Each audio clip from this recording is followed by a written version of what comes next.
one nation, under God, indivisible, with liberty and justice for all. Okay, first up on our agenda is the approval of our minutes from our last meeting on December 16th. Can I have a motion, please? So moved. Second.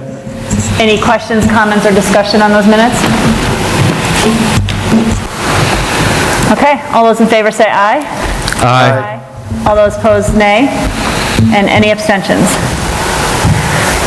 Okay, now's the time in our agenda where we open up for community questions and comments. So if we have any community members that would like to address the board, I'd ask you to come up to the podium, state your name and your address, and you do have 3 minutes. So if you are going to speak, please be mindful of the time, and if you get to the 3 minutes, then we will have to stop you. So if anybody is here that would like to speak, I ask you to come up to the podium now.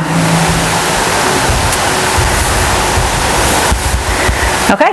As always, as a reminder to all of our community members, if you ever have any questions or comments, you're more than welcome to come to a board meeting. You can also email the district as well if you have specific things that you would like to share with the board.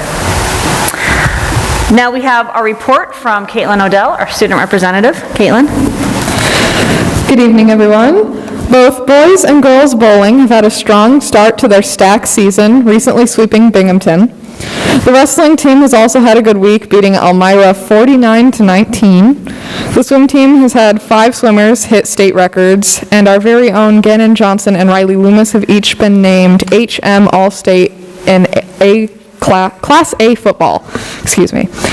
The Green Room players would like to invite all of you to come see their show Once on This Island, March 17th to 19th. Evening showings will take place from the 17th to the 19th at 7 p.m. with an additional matinee performance on the 19th at 2 p.m. The high school concert band just had a successful performance on January 11th. Both bands and choirs will have their next performances in the spring, starting in March. The senior class hosted the Toys for Tots drive in December, and in true Raider style, all classes came together to collect 267 toys and books for children in our local community. They also donated a portion of the proceeds from the Powder Puff football game they hosted in November to the Arctic League and presented them with a check for $522. The senior class is looking forward to planning our traditional end-of-year events. Prom is scheduled for May 21st. That is senior prom. Senior shout-outs are underway on social media, and it's been exciting to see what the class of 22 has planned for their futures. The sophomore class officers were able to be elves for Christmas and helped 5 children from 2 different families in our community by buying and wrapping Christmas gifts and clothing for them. It's very heartwarming to know we could help others have a very special Christmas. The sophomore class is also planning their class fundraiser, Bring the Spring, around February break. At the same time, the freshman class is currently planning theirs. They're going to be selling Gertrude Hawk chocolates from February 18th to March 8th. The National Honor Society collected and donated approximately 100 hats, gloves, and blankets for Hearts for the Homeless before Christmas break. They have also started to plan their spring service project.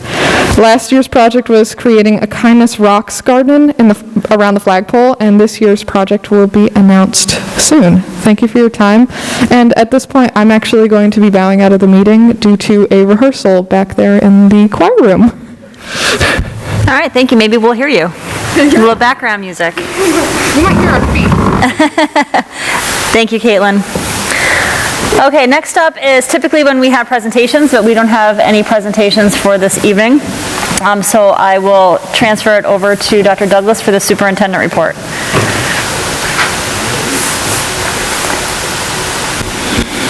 Thank you, Ms. Dale. Mr. Gill, if you just make sure the projector's on real quick. I just want to come to you with a couple things that are going on in the area. First and foremost, I want to talk to you about one of the potential detractors for many of our student athletes and state championship-bound students that everybody needs to be aware of. NISFA has contracted, even before the seasons and so forth, with individual sites that will implement their own COVID restrictions. Some of these restrictions will be as severe as if an athlete is not fully vaccinated. That could mean 2 shots or with a booster, they cannot be on the property.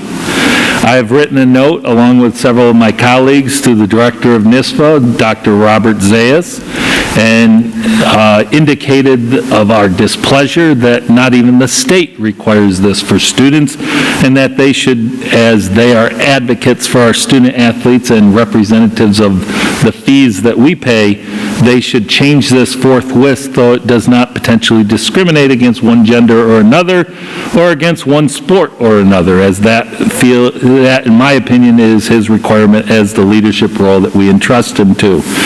We have heard back from him, and he has basically told several different superintendents several different things, but most importantly, he's only heard from 1 or 2, so unless he hears from more, he isn't going to really worry about it because the state has spoken. I would encourage everyone and anyone, if you're a parent, even if your child isn't going to states but doesn't know yet, please write him, because he is hearing from parents, but I think there's a lack of will on NISFA's part to really defend our students' right to compete, especially in the situation when it's all about contracts. And I'm lucky. I got lawyers on my board, and I know one thing is force majeure is something that's out of our control. Is that correct? Good. I just wanted to make sure. I also talked to Caitlin.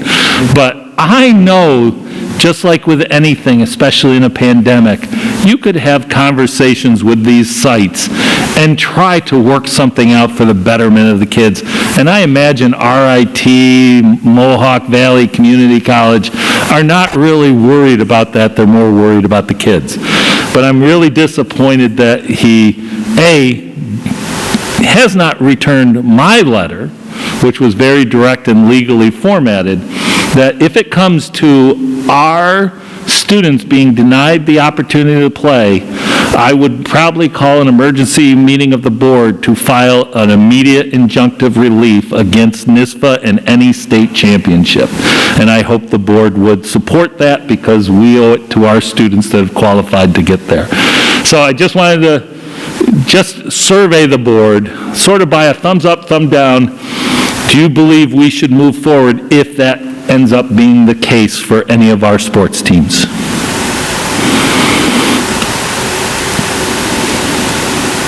Or should we just withdraw our sports teams from competition?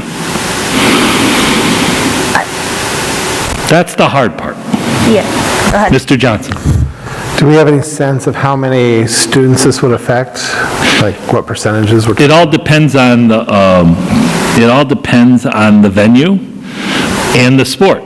We already know that if our cheerleading team goes to states and qualifies, we know that we are not 100% vaccinated, so only the students who are vaccinated fully by the state's law are allowed on RIT's campus. I believe there's a potential good chance of that. There's a good chance for any basketball team on any given day, whether it's boys or girls, to have the same situation. And it all depends on the venue. And I'd rather try to head something off before all of a sudden we have to head into it and then explain to parents that our teams can't go because they can't meet the requirement.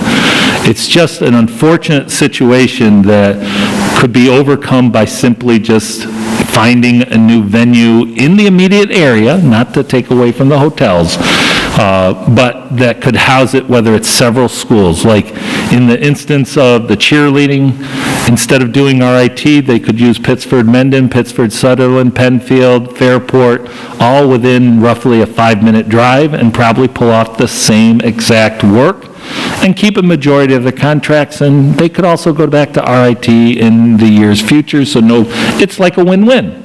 Unfortunately, there is little emphasis at the state level to even consider other options.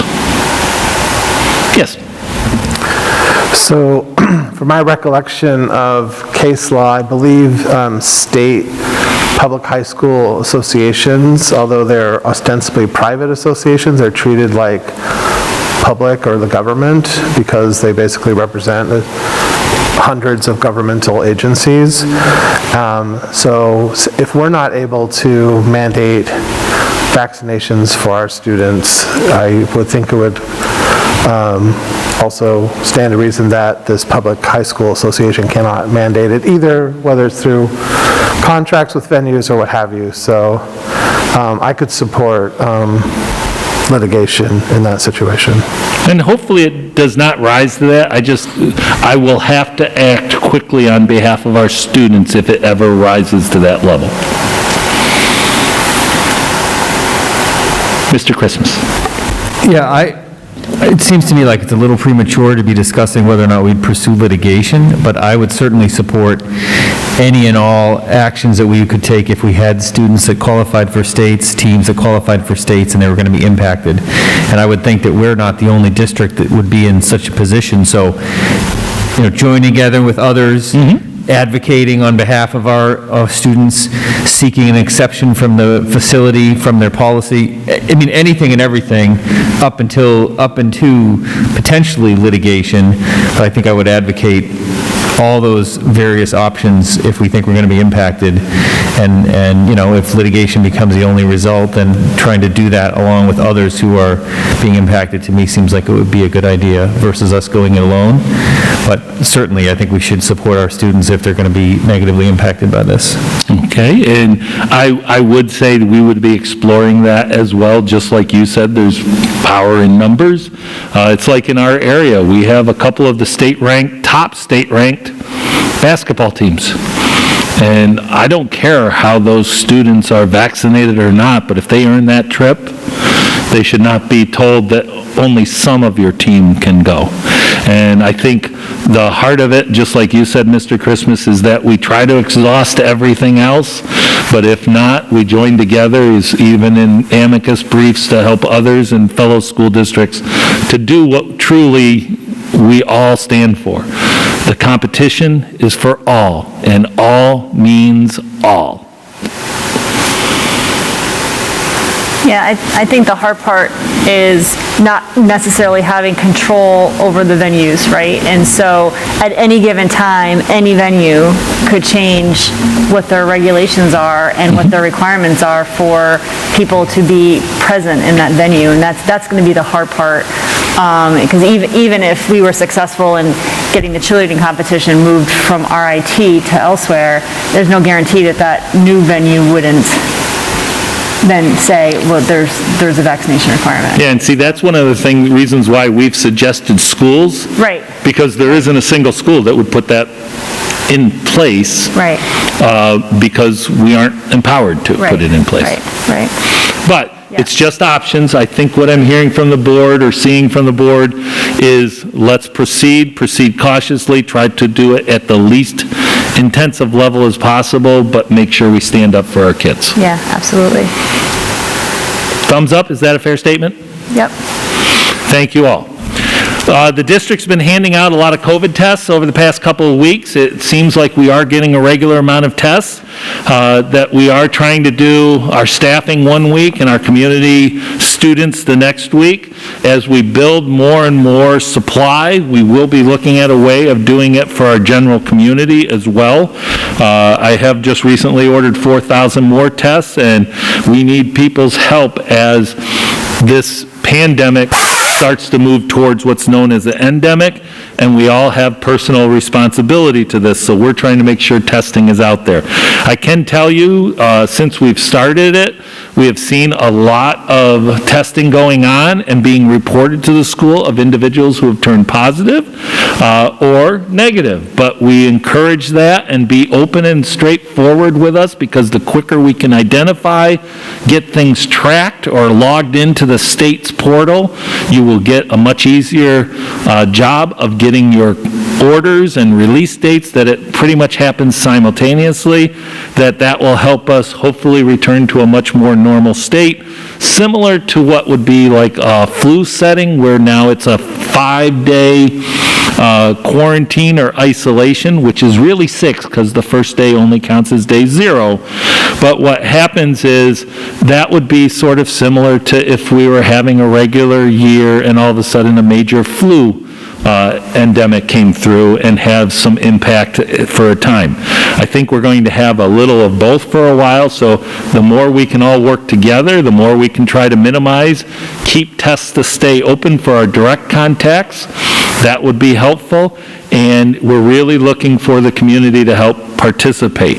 The reason why we're saying this is the district is communicating a letter out tomorrow that will indicate that just like the schools in other counties and the other counties themselves, that we are now going to join the state's DOH guidance that contact tracing is the responsibility of the state system and the county system in cooperation under the state system. And we know that Chemung County supports that, and I know all the schools do support that, as we need to really turn our focus as much as possible on education, even though we will still have to do some tracing and assisting our communities. So that letter will be coming out tomorrow. The biggest thing is if your child is ill, please keep them home. We are giving these tests so that you can test them. If it's negative, you can report that and look at your doctor to get an alternative diagnosis, because school districts still will need some type of alternative diagnosis, not just the negative test. But if the test is positive, you can immediately log it onto the county's portal, get your paperwork, and start the information and identify those individuals that were in close contact to the individual that was positive. That will help tremendously. It also starts all the paperwork on them. So hopefully this will transition into a much more manageable setting. So we will have those directions, and then if somebody is sick, they won't get tested, we have to presume they're positive until we have some diagnosis. But it's really make sure if you're positive, if you're a direct contact, if you're in isolation for symptomatics, you do not return to school until 24 hours after symptom resolution and no fever-reducing medication. That is how we keep our schools open in person, and we look for everybody to help us out, and I think we'll get through this, and I think we hit our peak last week.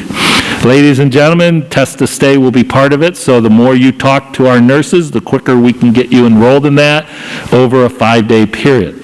And last, I just wanted to share with the board some of the updates on where the numbers are. If you take a look at the board, you've seen this document before, but let me go through it.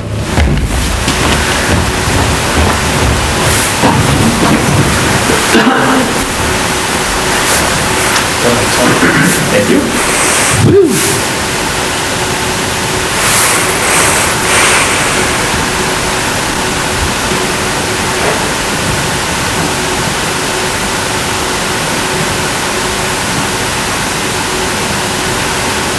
The board has seen this document, how we've tracked the information over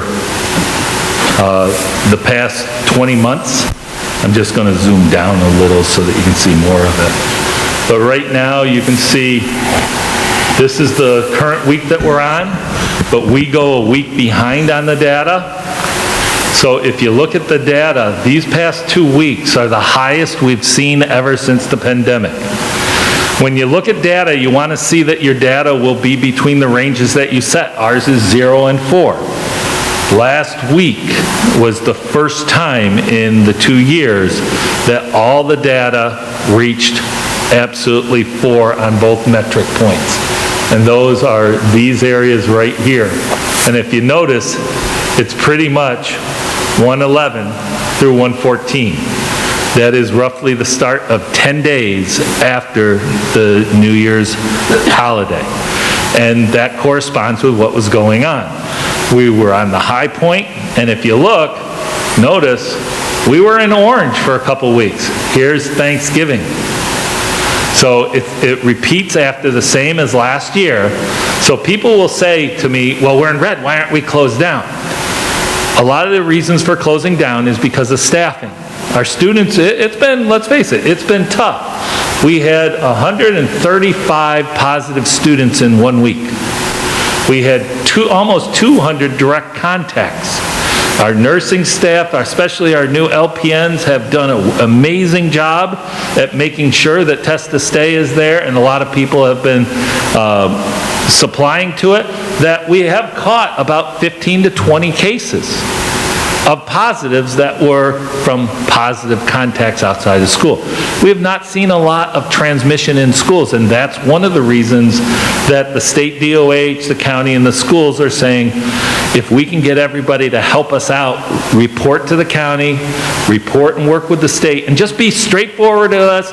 If you know you're positive, go to the county website first, then call the nurse.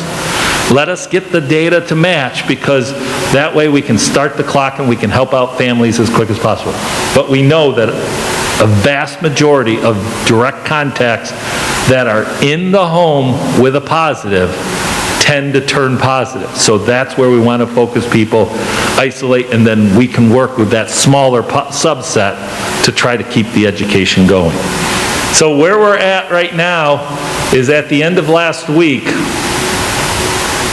God, it's so small it's hard. At the end of last week, which is the numbers right here, remember right after the Thanksgiving, we were in red. We got high as 3.15 and 3.23, but then we started coming down after Thanksgiving to 2.94. But then that's when Omicron started to hit us, and we shot up to 3.56, which was very sharp, 0.6. We are at 3.9, and right now the trend is starting to trend down. That next week I think we'll still be in red, maybe for the next 2 weeks, but if the trend goes, we should start coming down. And if it goes like last year, we tended to go straight down until about July.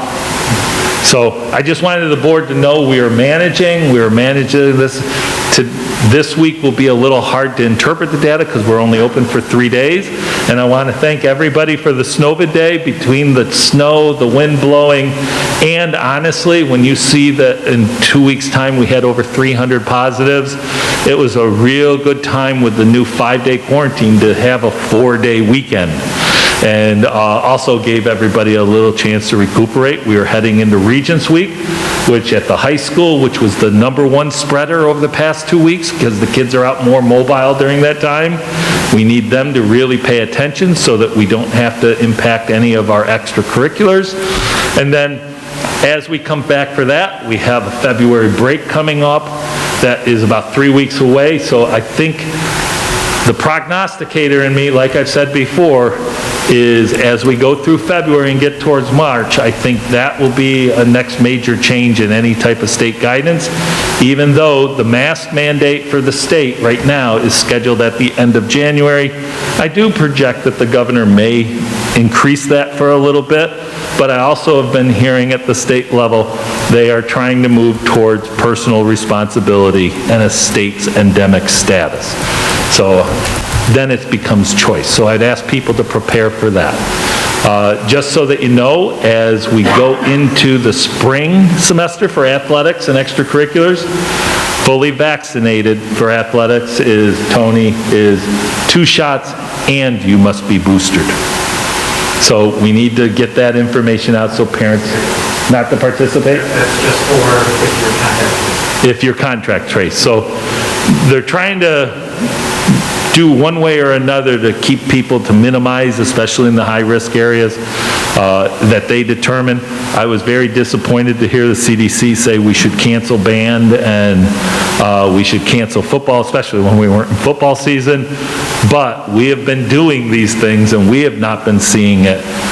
We need to either stick with science or allow the states to function within their own guidelines at this point. So I just wanted to report to that on the board.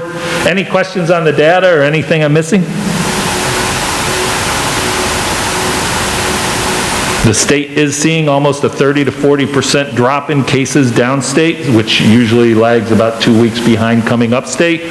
So hopefully it will keep that way, but we need everybody to be vigilant. So thank you for the time. I think that is all I have for tonight, and I'm open to any questions from the board.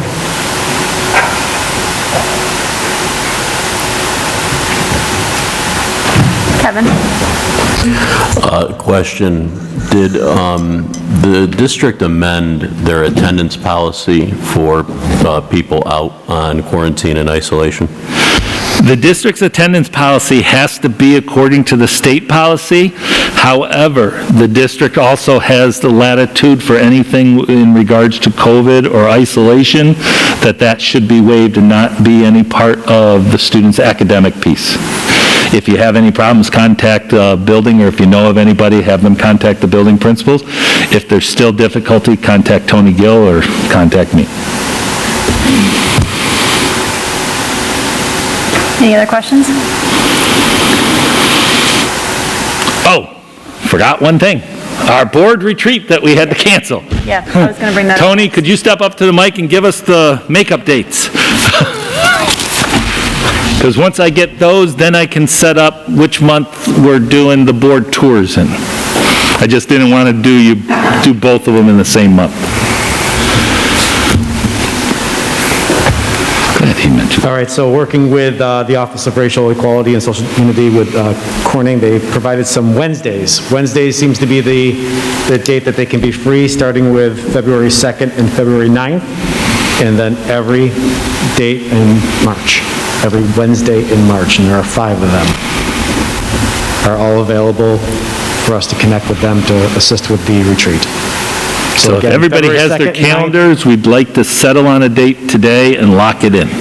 Sure, so February 2nd and the 9th, and then both Wednesdays, and then every Wednesday in March.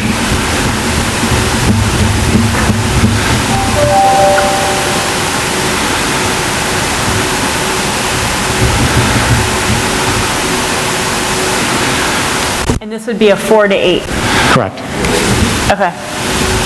So how do you want to ask? How many people are available on the 2nd?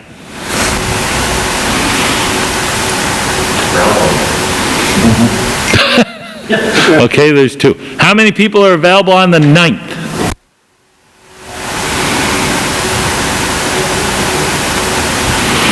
Well, 9th is out. No, 4. 4? Yeah, 9th's out already. 3 on the 2nd, 4 on the 9th. Let's just go to March real quick, and Tony, March 2nd?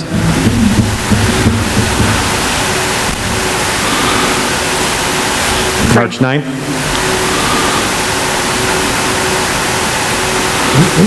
Five, that's almost got everybody. six.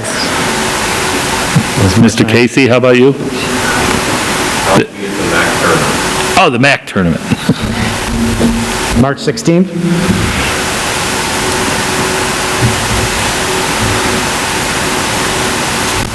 Four. 23rd?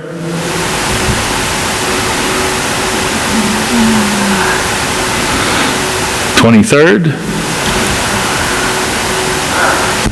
And the 30th?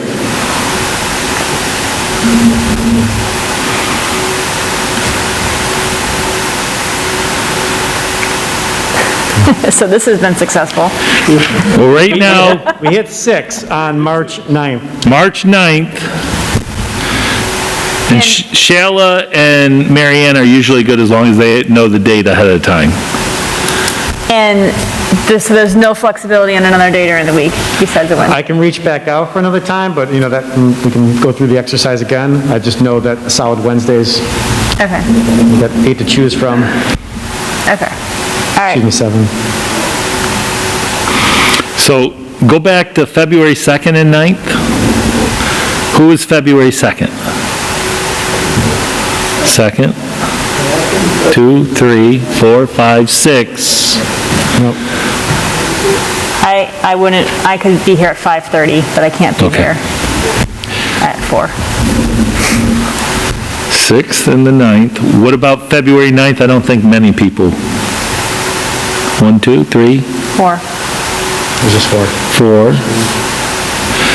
Okay. So we got February 2nd and March 9th are the 2 big days. And we have time to lock them in if you want to have further conversations with those not here, and Well, I want to lock them in on at least those 2 nights right now. The reason being is if I don't get a date, I think you had mentioned if they were available another night. Does anybody, I want to find one day at least everybody's available, if possible. So let's look at March, because the farther out, probably the more better it would be. What about the March 1st or March 3rd? Not knowing the schedule that they have, could I recommend, instead of going through all of March, maybe if we're going to do that, a doodle calendar or some kind of electronic Yeah. availability Yeah. calendar? Yeah. If you will do I can that, initiate that and see what availabilities are. Yeah. we will definitely put in February 2nd, March 9th, and if you can take care of that tomorrow to get some more availability and put that out, I'd like to lock that in by next week. Because if I can lock it in then, and I know it's in March, then I need to pick the biggest date in February. We'll do the same doodle calendar so that you're doing both. Because I would like to get the whole board for that day, if possible, for board tour of education and well as board tour of facility with some coffee and tea with anybody that wants to come in the afternoon at 3 different levels. One at elementary, one at middle school, and one at high school. Did I hear that correctly? You're looking to do that the same day as the retreat? No, Oh, okay. no. I'm just looking to get one day, like if, say we do the Right, retreat no, in March, I'd try to I- grab February to yeah. do the other. I get it. Well, and if February 2nd ends up being the best for everybody, like I said, I can be here, but not until 5:30, so I just missed the first hour and a half. And that can work, potentially, because even if you're late, the discussion's going to be more than that night. Could we do a 4:30 to 8:30 and then, or, We could move that back. I mean, I know that makes it late for everybody, but, so anyway, like I said, Yeah, we're only allowing roughly 3 hours for this part, and then the last piece is for the board. okay, all right.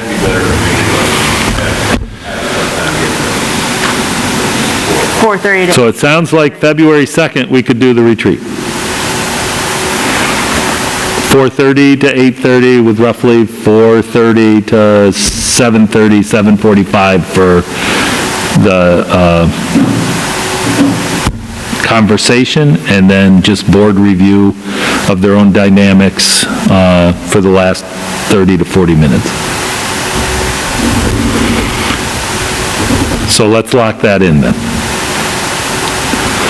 Well, let's check with Shayla and Mary Ann. Yep, we'll check with them. And then what happens is, then we will do a doodle calendar in March with every day trying to pick out which would be the best date for everybody. Does that make sense? We'll make it work. I'm concerned about the time frame and the work that we are being asked to do. So 4:30, we'll make it work, but I want to make sure we give the policy committee what they need. I want to make sure we get the policy committee what they need as far as conversation with the board. Okay, thank you all. Okay. Next up, a board report. I was going to talk about the retreat, so now I don't have to do that. So I just want to say just a couple things before I move on to the committee reports. One, in this, for almost 2 years now, we've been in this ever-changing environment, and changes coming from the state, changes coming from local, and just, every day, there's something out in the news, and there's some sort of change. And I think our school district, I just want to commend everybody in the school district for their flexibility, for their patience, because this is the world we live in right now. And, it's not easy, and especially because there's criticism coming from all angles. But just recognize that every person in this district, no matter what your position is, just realize how appreciated you are with the work that you're doing, because you're all in thankless jobs. And you've had nothing but hurdles and hills over the past 2 years. Same thing with all of our families in the district. I know it's frustrating when you're hearing conflicting guidance, conflicting stories, conflicting information coming from the school, coming from the news media, what you read online, and just know that we all feel that. We all feel that stress. We all feel that burden. And I just, urge people to continue to be patient, continue to ask questions, but most importantly, just be kind, and just really try to avoid the criticism, because everybody's working 150% every single day. And it has not been easy with many of our facilities and our staff being short-staffed. It's been a real challenge. So I just want to thank all of you for all the hard work that you've been given to the district. So our audit committee report, there was a meeting on January 5th. Yeah, we met on January 5th. Tom Zuber, who's our external auditor, went over the couple items, extra classroom activity funds, and he had seen a significant improvement in the handling of the student activity funds during the past 5 years. Kind of had been quite a bit of training going on, which has led to the improvements. The second item, he had gone over the single audit report, and there were no findings, so there was not any need to review that. Katie Bizzetti then went over the corrective action plan for both those items, the extra classroom activity funds. Noted the district will continue to work with the students to ensure that the profit and loss statements are being completed. The single audit report, no findings, so no necessary action. And the final item we reviewed was the corrective action plan for the Office of the State Comptroller Audit, which was related to our network access controls. We went over that. All 5 of those documents are in the financial updates that we will approve later on. Thanks, Brian. Policy committee? We met on January 6th via remote connection. We tabled Policy 583, Diversity, Equity, Inclusion, for discussion at our board retreat, and we also tabled Policy 4741, Class Rank. We reviewed 5100 in light of the attendance requirements for high school or secondary credit, and we found that it's appropriate at this time. We are bringing forth some changes, suggested changes to substitute teacher policy, and we had no changes recommended for Policy 4321, our special ed policy.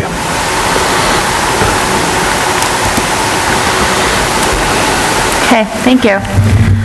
Next up, we have our finance items for action. We have 8.02 through 8.16. Can I have a motion, please? So moved. Second. Any questions or discussion for any of these items? Warren? Could you refresh my memory as to what's going to be included in the Smart School Bond? What are we upgrading, implementing? One is Katie will address that, but we're expending anything that's left over from the original Smart School Bond to fully deplete our amount of money that came from the state for that. So Katie? Yep, we have about $241,000 left over from our original allotment from 2015, whenever that was. And we're planning on replacing some of the interactive whiteboards in our classrooms. Bill can provide some more details on that. I thought that. Of course, he's on the spot now. The cuter move there, nice.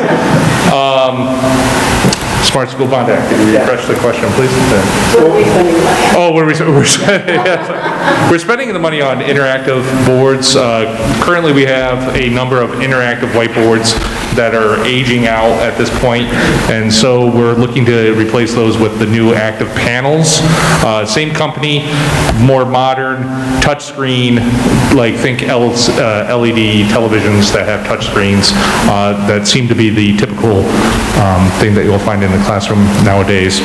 So we do have a number of those to replace, so we're going to put the money towards the Smart School Bond Act. This also includes looking at the maintenance that's required to actually put them in and to install them. These are very heavy boards. They range about a little over 200 pounds. They do have, very specific ways that they need to be installed. So we're going to put some of the money towards that as well. Any questions? Just very quickly, I have to say out loud, Mike Coughlin and Bill Gianicoli have done a remarkable job. You got to remember, we've got hundreds of whiteboards in this district, and they have gone around and taken pictures of them, talked with how to install these boards appropriately, prioritized them, made sure we're meeting the needs of the students' teacher instructional needs immediately, and which ones can be prioritized later out, because this ARPA money is a year out when we get to it, as far as install and everything else. So total respect for the tech team and the work they've done to make sure that we prioritize our work so instruction continues. So I just want to make sure I understand. I understand you're using the $250,000 for the new whiteboards or whatever, but the title is the second smart bond, so is there something additional besides whiteboards we're getting? Yep, so the first Smart Schools project that we did was the full infrastructure upgrade at the high school that we completed, a few years ago. We did it in conjunction with a project we had at the middle school to update the infrastructure along with the softball field. They were done in tandem together, so we expended the bulk of our Smart Schools money at that time. And we had just a little pot of money left over, so we can submit a new plan, so we fully expend the money that we were given. In order to expend it, the state requires you to call it the second smart. So it's the same process, a new submission to the state with a new plan to spend this little pot of money down. It's their accounting system. Okay. Now I understand. Thank you. You're welcome. Any other questions or discussion on any of the other items? Doug? As a BOCES employee, I am going to abstain on 8.07 budget transfers report, as it contains expenditures related to BOCES to avoid the appearance of impropriety. Okay. Anything else? Okay, all those in favor of 8.02 to 8.16, say aye. Aye. Aye. All those opposed, nay. And then we have the one abstention on 8.07. Thank you. Next, we have our personnel items for action, our HR recommendations, 9.02. Can I have a motion, please? So moved. Second. Any questions or comments? Warren? So in letter D, we're establishing the new position of nurse practitioner. Could you explain how you think that's going to be used, why we need it, I guess? One of the things, I keep forgetting to push that little green button. One of the things is we are still in the middle of a pandemic, and one of the other problems that we've had is that we cannot necessarily attain full athletic trainer services.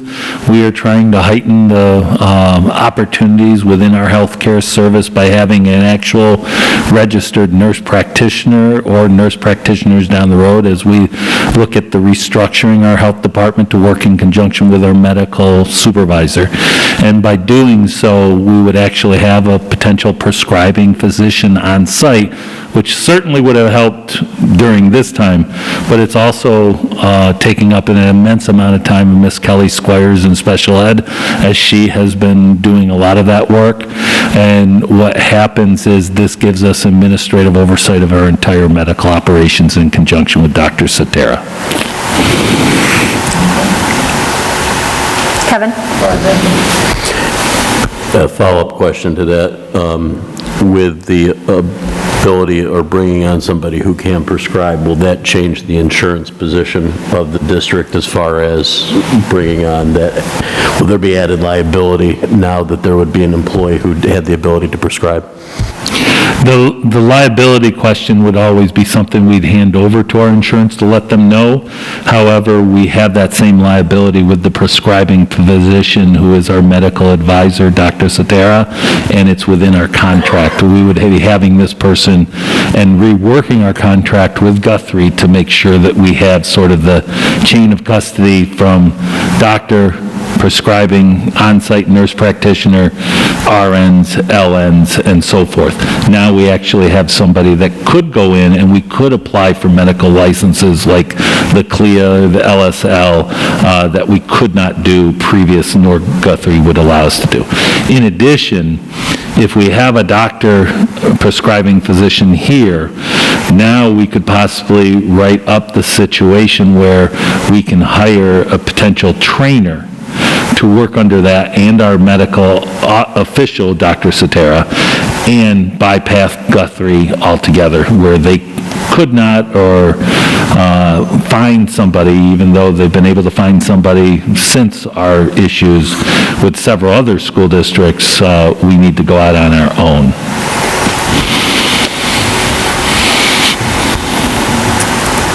Any other comments?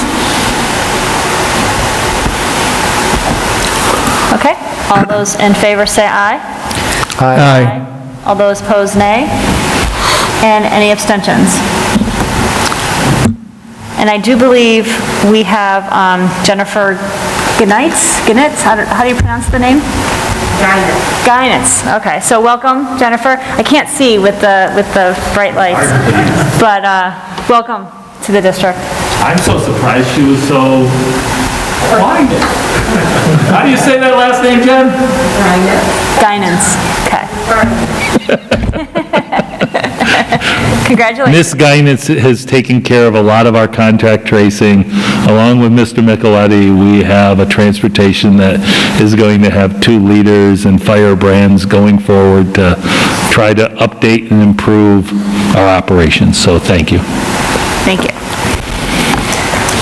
Okay, now our miscellaneous items for action, 10.02. Can I have a motion, please? So moved. Second. Any comments, questions, or discussion? Okay, all those in favor say aye. Aye. All those opposed, nay. Any abstentions? Okay. Our board policies for our second reading, we have 11.02 through 11.05. Can I have a motion, please? So moved. Second. Any questions or comments on any of these 4 policies?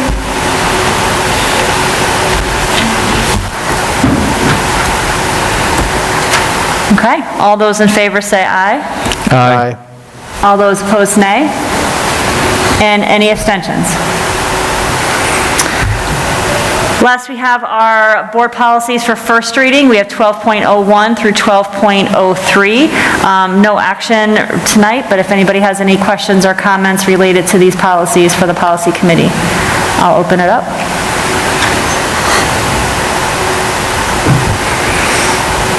No, doesn't look like it. All right, we will vote on these at the next meeting in February. Item 13 are our board member comments.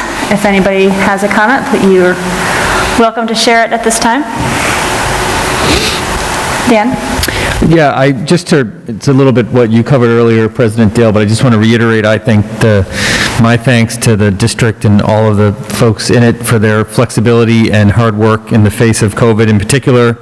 I think the test kit distribution, the second, we've done it twice now, and that's a real service.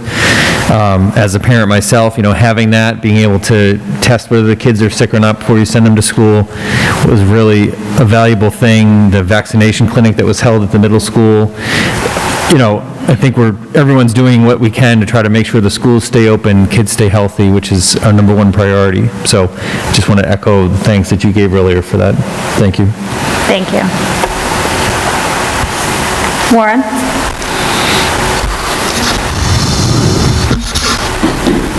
I would just like to recognize Mr. Bell, the art teacher, who had his artwork on an NFL player's cleat during a couple weeks ago, I guess it was. So I think that's quite a feather in his cap for sure. and it certainly publicizes our district as well. And that had to be very exciting for his students, too. So, yeah, awesome. Thank you. Kevin? In the effort, I like to recognize the district for its continued partnership with the county in the light of the COVID pandemic, and just bring to attention that the county will be having a test kit giveaway also on January 25th at the Chemung County Fairgrounds from 5 to 7 p.m. The first 1,000 cars will receive 2 test kits for eye health tests. So just in the spirit of cooperation to promote that to our families as well. And if I can add, I want to thank the county for that, because the hard part is we're obligated only for students at this point and staff. The county is trying to. If we get a surplus, we're going to turn some over to the county as well. We highly encourage all of our residents. I think what we'll try to do is actually reach out to some of our elderly homes as well to see if they need any need as well. One is there's an expiration date, so that the community knows, even though there's an expiration date on it, they usually have an extension on those dates. So I know one of ours is the expiration's at the end of the month. They said we don't need an extension, but there would be one because you're using them so much. So just be aware, if you see something, usually that expiration is anywhere from an additional 90 to 6 months, up to, on some, 15 months. So we want to thank the county and encourage every resident, if you can't get it through us, please sign up and go to the fairgrounds as soon as possible. It helps. Great. Doug? I wanted to piggyback on Mr. Christmas's comments, just thanking the district and all the staff and students and everyone working together to keep the schools open this year. But I also wanted to give special recognition to the county as well for being a good partner with us, especially being able to accept home tests was a huge help for I'm sure for the district, and working for BOCES, it was a tremendous help for BOCES to, I think, keep folks informed of their status and stay home if needed. And I understand Mr. Adams had a little small role with that, so I appreciate him and what the county has been able to do. Okay. Any other comments? All right. Can I have a motion to adjourn? So moved. Second. All those in favor say aye. Aye. All those opposed, nay. Any abstentions? All right, well, thank you, everybody, and stay safe, stay healthy, and we'll reconvene in February. Ladies and gentlemen, this concludes the January Board of Education meeting for the Horsehead Central School District.